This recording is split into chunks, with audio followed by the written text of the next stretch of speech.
नमस्कार जय जगन्नाथ। आज ये वीडियो आम डिस्कसन करवा जे ऑनलाइन रे केमती अपन सुभद्रा फॉर्म टा पूरण करवा कौन कौन सब डॉक्यूमेंट दरकार कौन कौन इनफॉरमेशन से अपन फॉर्म दवा पड़ो से विषय टेक्निक आम जाना। तो वीडियो को आगे जावा पूर्व गोटे छोट रिक्वेस्ट जदि आप चैनल को प्रथम थर चैनल को सब्सक्राइब कर दिखाँ बेल आइकन प्रेस करके वीडियो को शेयर कर धन्यवाद। तेणु आप देखु जेकोसी आपण ब्राउजर रे जाइए जब टाइप करेंगे www.subhadra.odisha.gov.in सैटा खुलिक आसीज आपंकर ये सैटा खुलिक आसगला ये आप क्लिक करदे ये सैटा खुलीगला ये सैटा खुलीगला आप सब पढ़ी पारे आप योग्यता मानदंड कौन रही आवेदनकारी दायित्व कौन अच्छी आवेदन प्रक्रिया कौन अच्छी एसबू जिनस जापर अभियोग अच्छी निर्देशावली अच्छी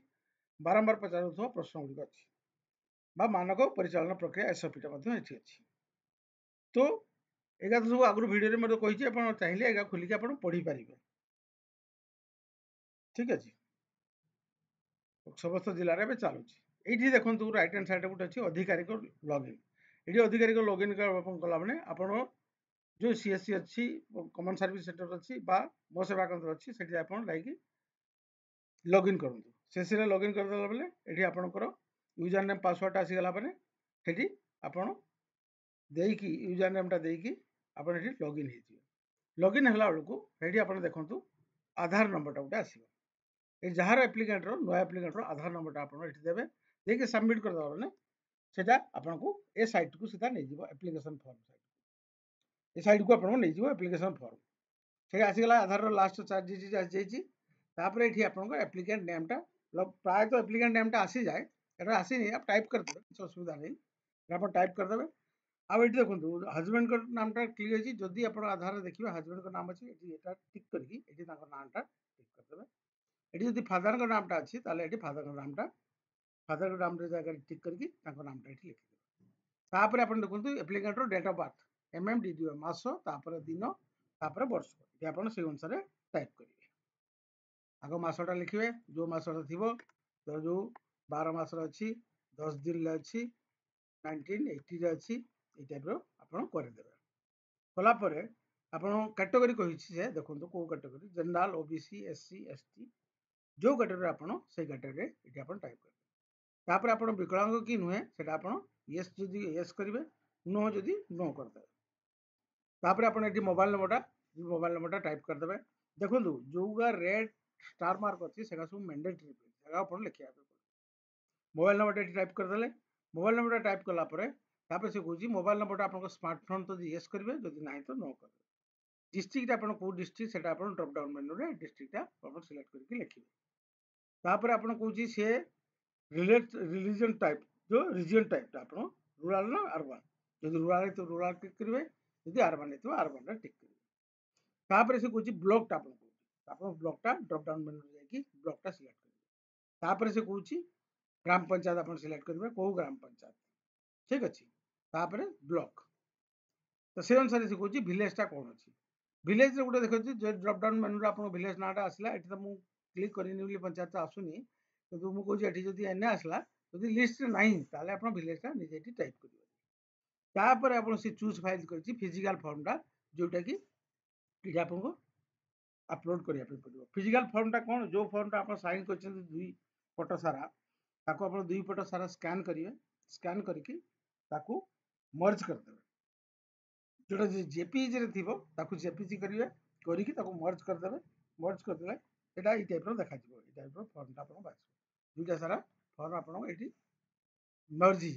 मर्ज हो तो से आसिक से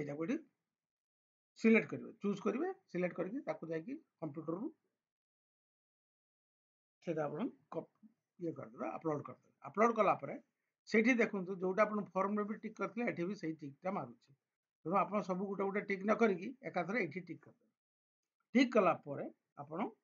तले आसवे जोटा सम्मति आप प्रकाश कर गोटे दब जो मुझे सम्मति प्रकाश कर जगटा ना देकी ये आप सबमिट कर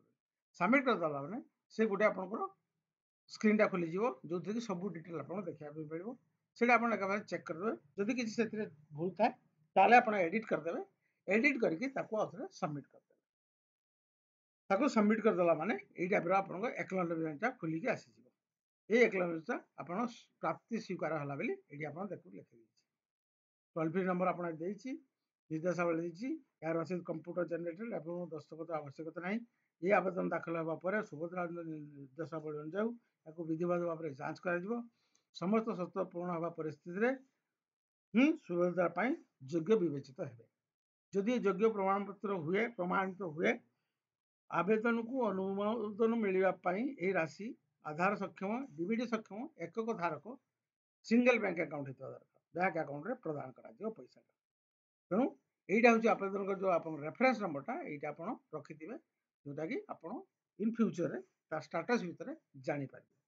এই ଫର୍ମଟା ଆପଣ ଫିଲ୍ଅପ୍ କରିକି ଆପଣ ବ୍ଲକରେ এই ଫର୍ମ ଆଉ ଯେଉଁ ଫର୍ମଟା ଆପଣ ହାତରେ ଭରିଥିଲେ ସେଇ ଫର୍ମ ଦୁଇଟା ଯାଇକି ବ୍ଲକରେ ଜମା କରିଦେବେ ଫିଜିକାଲି। এটা ଚାଲିଗଲା, ଆପଣଙ୍କ ରେଫରେନ୍ସ ନମ୍ବର ଆସିଗଲା, ସେଇଟା ଅଟୋମେଟିକ୍ ହେବ। ଠିକ୍ ଅଛି, ଏଇସବୁ ଆପଣଙ୍କ ଏକ୍ନୋଲେଜମେଣ୍ଟ ଆସିଗଲା। ତେଣୁ ଏଇଟା ଆପଣ ଆପ୍ଲାଏ ହେଇଗଲା। ଆପ୍ଲାଏ ହେଲା ପରେ ଆପଣଙ୍କର ଆଉ କିଛି ଟେନସନ୍ ନାହିଁ, ସେଟା ଆପଣଙ୍କର ସିଧା ଯାଇକି ତାଙ୍କର ବ୍ଲକକୁ ଚାଲିଗଲା। ସେମାନେ ଯାଇକି ଯାଞ୍ଚ କରିବେ। ଯାଞ୍ଚ କଲା ପରେ ଯେଉଁ ଜିନିଷ ସେମାନଙ୍କର ଯେଉଁ ଏଲିଜିବିଲିଟି ମାଗିଥିଲା ଏଇଠି ଯେଉଁ ଲେଖା ହେଇଛି ଆପଣଙ୍କର ଆବେଦନ ପ୍ରକ୍ରିୟା ଆବେଦନଙ୍କ ଦାୟିତ୍ୱ ଯୋଗ୍ୟତା ମାନଦଣ୍ଡ ଯେଉଁ ଲେଖା ହେଇଛି ସେ ଯୋଗ୍ୟତା ମାନଦଣ୍ଡରେ ଯଦି ଆପଣ ଠିକ୍ ବେଠୁଛନ୍ତି ତାହେଲେ ସେ ଯୋଗ୍ୟତା ନେଇକି ଆପଣଙ୍କର ଏ ଫର୍ମଟା ସକ୍ସେସଫୁଲି ଆପଣଙ୍କ ଆକାଉଣ୍ଟ ଆବେଦନ ସୁଭଦ୍ରା ଯୋଜନା ଖୋଲିଗଲା। ଆପଣଙ୍କ ଡିବିଟି ମାଧ୍ୟମରେ ଆପଣଙ୍କ ଆକାଉଣ୍ଟକୁ ପଇସା ଆସିବ। ଆପଣଙ୍କୁ ଇଣ୍ଟିମେସନ୍ ମୋବାଇଲ ଥ୍ରୁରେ SMS ଥ୍ରୁରେ ଆସିଯିବ। ଏ ଭିଡ଼ିଓରେ ଏତିକି ରହିଲି। ଆଶା କରୁଛି ଭିଡ଼ିଓରେ ସବୁ ଆପଣ ଜାଣିପାରିଥିବେ। ଯଦି କିଛି ଡାଉଟ୍ ଥାଏ ମୋତେ କମେଣ୍ଟ ବକ୍ସରେ ଲେଖିଲେ ମୁଁ ଆପଣଙ୍କୁ ଡାଉଟ୍ କ୍ଲିୟର କରିଦେବି। ତ ରହିଲି।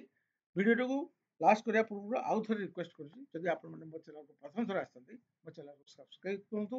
ବେଲ୍ ଆଇକନ୍ ପ୍ରେସ୍ କରିକି ଭିଡ଼ିଓଟାକୁ ଆପଣ ସେୟାର ମଧ୍ୟ କରନ୍ତୁ। ତ ଧନ୍ୟବାଦ, ରହିଲି ଏ ଭିଡ଼ିଓରେ। ଜୟ ଜଗନ୍ନାଥ।